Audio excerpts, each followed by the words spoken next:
The brain is the most metabolically demanding, chemically sensitive organ in the human body, and it protects itself with a remarkable biological security system. The blood-brain barrier, a highly selective cellular wall that blocks the vast majority of substances circulating in the bloodstream, including most medications, from ever reaching neural tissue. This protective barrier is essential for survival and one of the biggest practical obstacles in treating brain disorders.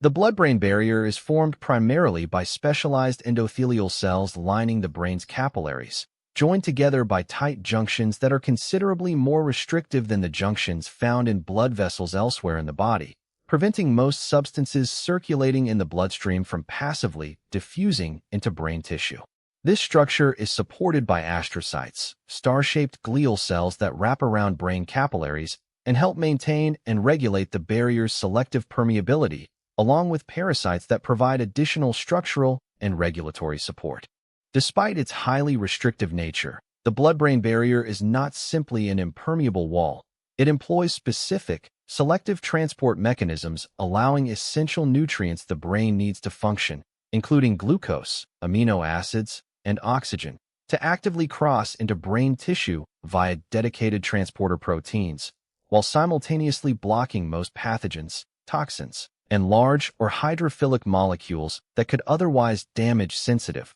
largely non-regenerating neural tissue. This selective permeability reflects millions of years of evolutionary pressure to protect the brain's uniquely vulnerable and functionally critical tissue.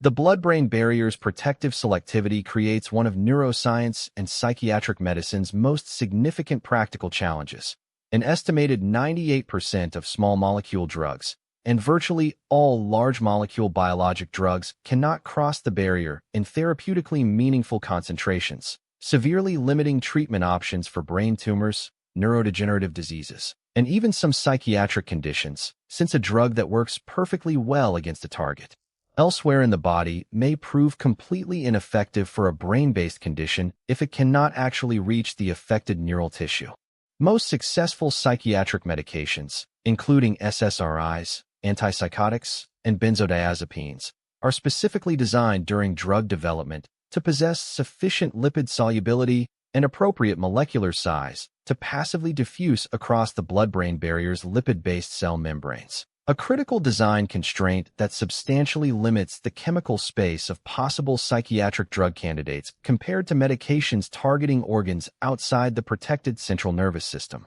and explains why developing new psychiatric medications remains a particularly difficult and expensive area of pharmaceutical research. Compromise or breakdown of blood-brain barrier integrity is increasingly recognized as a contributing factor in numerous neurological and psychiatric conditions, including stroke, where barrier breakdown allows damaging inflammatory and immune substances to enter brain tissue and worsen injury, traumatic brain injury. And some evidence suggests possible barrier dysfunction contributing to neurodegenerative conditions, including Alzheimer's disease, where a compromised barrier may allow harmful protein aggregation processes and inflammatory signaling to proceed more readily within brain tissue. Given the blood-brain barrier's substantial challenge for treating brain conditions, researchers are actively developing innovative methods to safely and temporarily increase barrier permeability or bypass it entirely, including focused ultrasound combined with injected microbubbles that can transiently and reversibly open the barrier at precisely targeted brain locations, and engineered nanoparticle drug carriers designed to exploit existing barrier transport mechanisms to smuggle therapeutic drugs across. These emerging approaches represent one of the most promising frontiers in treating brain tumors and neurodegenerative disease. The blood-brain barrier represents one of evolution's most sophisticated protective mechanisms, safeguarding the brain's uniquely vulnerable tissue from the constant chemical traffic of the bloodstream, while simultaneously representing one of medicine's most persistent obstacles to treating the very organ it protects. Understanding this barrier is essential to understanding both brain health and the genuine difficulty of developing new brain-targeted treatments.